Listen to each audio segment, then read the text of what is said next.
नमस्कार दोस्तों, स्वागत है स्वर द वॉइस में, जहां हर खबर की सच्चाई आपके सामने लाते हैं। आइए आज की मुख्य खबरों पर नजर डालते हैं।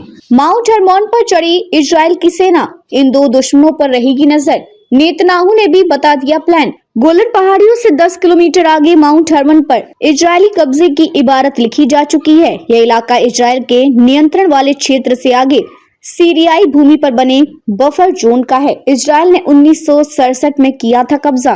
गोलन पहाड़ियां भी सीरिया में आती थी, लेकिन 1967 के युद्ध में इजराइल ने उन पर कब्जा कर लिया था और अब उन पर अरब लोगों के साथ इजरायली यहूदी भी रहते हैं। अमेरिका के राष्ट्रपति के तौर पर डोनाल्ड ट्रंप ने 2018 में इस क्षेत्र को इजराइल का हिस्सा करार दे दिया था, लेकिन विश्व के बाकी लगभग सभी देश इसे इजराइल का अवैध कब्जा मानते हैं। माउंट हरमोन इलाके में घुसी इजरायली सेना 8 दिसंबर को सीरिया की राजधानी दमिश्क पर इस्लामिक विद्रोहियों का कब्जा हुआ और बफर जोन से सटे सीरियाई सैन्य पोस्ट पर तैनात सैनिक भाग गए। इसके बाद इजरायली सेना टैंकों के साथ माउंट हरमोन इलाके में घुस गई। सऊदी अरब सहित बाकी के अरब देशों ने इजरायली कार्रवाई की निंदा की। तब इजरायल ने कहा था कि क्षेत्र में कोई गड़बड़ी ना हो, इसलिए सेना सीरियाई क्षेत्र में गई है। लेकिन मंगलवार को इजरायली प्रधानमंत्री बेंजामिन नेतन्याहू ने वहां पहुंचकर इजरायल की मंशा को स्पष्ट कर दिया।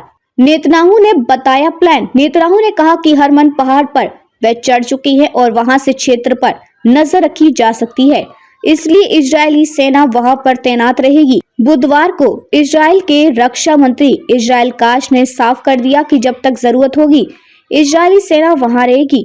यह जरूरत कब तक रहेगी, यह जानकारी रक्षा मंत्री ने नहीं दी। जाहिर है कि अनाधिकारिक रूप से इजरायल की सीमा बढ़ चुकी है। दो दुश्मनों पर इजरायल की रहेगी नजर। रक्षा मंत्री ने आगे कहा कि माउंट हरमोन से इजरायल की सेना नजदीक और दूर के खतरों पर नजर रखेगी। वहां से हम दाहिने और बसे लेबनान के हिजबुल्लाह पर नजर रख सकेंगे और बाईं ओर दमिश्क को देख सकेंगे। क्षेत्र में सेना बहुत जल्द अपनी तैनाती के लिए आवश्यक व्यवस्थाएं पूरी कर लेगी। क्षेत्र में किलेबंदी का काम शुरू हो गया है। बता दें कि माउंट हरमोन पहाड़ की ऊंचाई 2814 मीटर है।